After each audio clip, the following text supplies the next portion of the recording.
Tell me something, my beautiful diamonds. Do you think that social media is really mainly for girls? And you shouldn't be dating a man who is constantly on social media unless, let's say, it's for business purposes? Well, I have this young lady here who she says, keep your kitty cat in your pants if you have a man who's constantly on social media. How do you feel about this? Because social media, I mean, think about it. Women are really the ones who are really social. Men don't really like to talk. They don't really like anything except what? Sports, gaming, camping, fishing, maybe some of them, whatever. I know my uncles. They used to always go camping and fishing, and they used to have poker night at each other's houses. I don't see men doing that anymore. Hardly doing that anymore. You know, like building a brotherhood. But I kind of agree with what she says, unless of course you're Generation Z.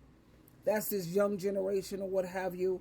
But, you know, you constantly have a man who's on social media, on TikTok, on Instagram, Facebook, Snapchat. Let's listen to what she says. It made me think. Things that make you go,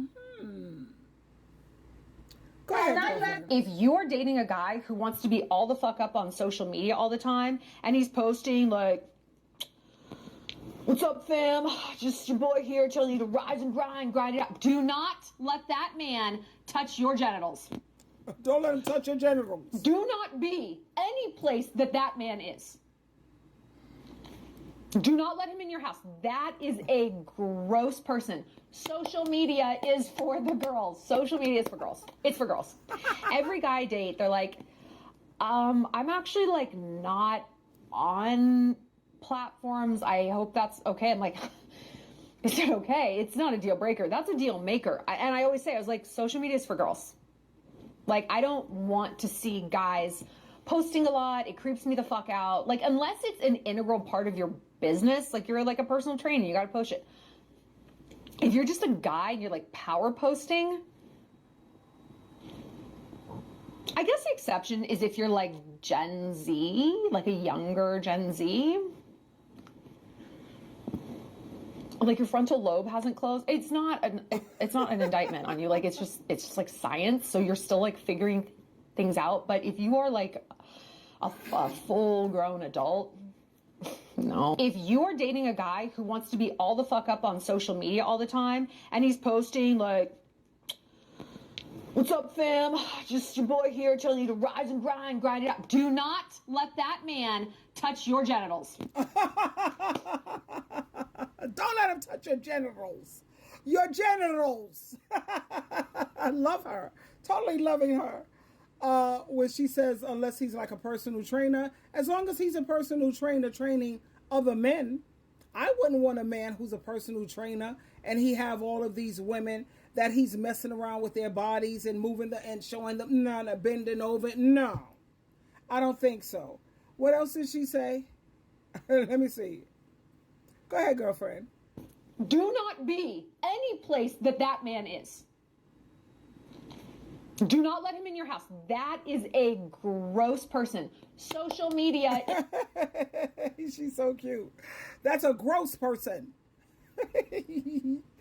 Is for the girls. Social media is for girls. It's for girls. I agree. Every guy I date, they're like, I'm actually like, you know, when the men that I was with, they were computer illiterate. Like my first husband, well, he didn't even know anything about it. They didn't have all that much social media back then. When I was married, you know, they didn't really have everything that you see us with now. So it's social illiterate. I don't think that he would have been interested in this kind of social thing anyway. My Gregory, the love of my life, he was socially illiterate too. I'm the one who taught them. My second husband, he was socially illiterate. I mean, when I met him, he had a flip phone. I'm the one who got him his Androids. I used to upgrade his Androids all the time. I'm the one who showed him how to use Craigslist, how to use Facebook. I showed him. I had to teach that man a lot though. But wow. There was not a time that man was with me that he didn't learn something. When he was with me, he had a bank account. He had money saved. He was doing very well. Never had to go selling his blood and for money and no bank account, no Cash App, no Venmo. He don't know any of whatever. I don't know. He don't have any of those things now. I don't think so. So I think maybe it's kind of good to keep them computer illiterate. Not on platforms. I hope that's okay. I'm like, is it okay? It's not a deal breaker. That's a deal maker. And I always say, I was like, social media is for girls. Yeah. Like, I don't want to see guys posting a lot. It creeps me the fuck out. Like, unless it's an integral part of your business, like you're like a personal trainer, you got to post it. If you're just a guy and you're like power posting, I guess the exception is if you're like Gen Z, like a younger Gen Z. Like your frontal lobe hasn't closed. It's not Well, yeah, that's a good point. If you're young, your frontal lobe closes when you are 25, 26. I always say 30. I ask my children to stay home until they're 30 because I feel that at the age of 30, you are a full-grown adult. I keep thinking about Jesus Christ got baptized at the age of 30. Why didn't he get baptized at 15, 10, 15? Why didn't Jesus get baptized at 20, 25, whatever? Even though he was perfect, we know he was perfect. But the point is, I think when they're 30, they are full-blown adults. That's why I asked my kids to stay home until 30. My son stayed home until he was 33. My daughter left when she was almost 20, but whatever.